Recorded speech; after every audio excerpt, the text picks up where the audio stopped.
गांव पतन के किनारे एक पुरअसरार जंगल था जिसके बारे में मशहूर था कि वहां रात के वक्त एक चुड़ैल घूमती है। लोग शाम ढलते ही घरों के दरवाजे बंद कर लेते थे। इसी गांव में एक बहादुर लड़की ज़ारा रहती थी। ज़ारा का दिल हमेशा सच्चाई और हिम्मत से भरा रहता था। वो खौफ के आगे कभी नहीं झुकती थी।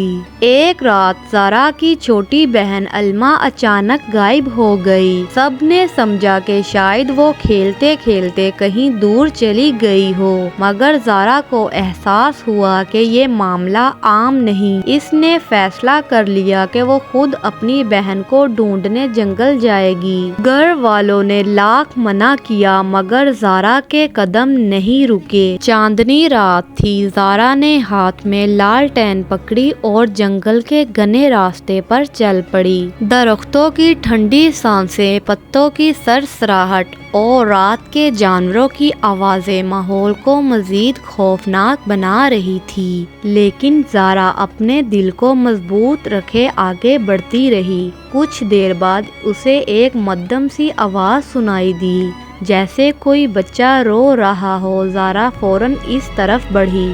आवाज़ एक पुरानी टूटी हुई हवेली से आ रही थी। हवेली के दरवाजे खुद ब खुद चरचराते हुए खुल गए। अंदर अंधेरा, जाले, धूल और ठंडी हवा का बहाव था। अचानक एक साया दीवार से अलग होकर ज़ारा के सामने आ खड़ा हुआ। वो चुड़ैल थी। लंबे बिखरे बाल, सुर्ख आंखें और खौफनाक हंसी। चुड़ैल ने करिख्त आवाज में कहा, तुम जैसे कमजोर लोग यहाँ क्यों आते हैं? तुम्हारी बहन मेरे पास है और अब तुम भी। ज़ारा ने लालटेन मजबूती से पकड़ी और दलेरी से जवाब दिया, मैं बहन को लेकर ही जाऊंगी, चाहे तुम मुझे कितना ही डराओ। चुड़ैल गुस्से से चीखी और हवा में गायब हो गई। अगले लम्हे वो ज़ारा के पीछे नमूदार हुई और इसे पकड़ने की कोशिश की, मगर ज़ारा ने फौरन लालटेन जगाकर इसके चेहरे के सामने कर दी। तेज रोशनी से चुड़ैल पीछे हट गई, जैसे उसे रोशनी से तकलीफ हो रही हो। ज़ारा ने मौका पाकर हवेली के पीछे कमरे की तरफ दौड़ लगाई। वहाँ अल्मा एक पुराने संदूक के पास बैठी खौफ से कांप रही थी। ज़ारा ने अपनी बहन को सीने से लगा लिया। मैं आ गई हूँ, घबराओ नहीं।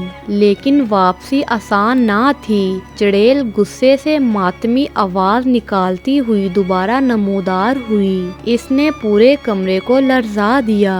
खिड़कियां जोर से बंद होने लगी, दरवाजे हिलने लगे। ज़ारा ने गहरी सांस ली, फिर लालटेन उठाकर जोर से जमीन पर मार दी। शीशे के टूटते ही आग भड़क उठी। कमरा रोशनी से भर गया और चुड़ैल चीखती हुई पीछे हटने लगी। तुमने मुझे कमजोर कर दिया।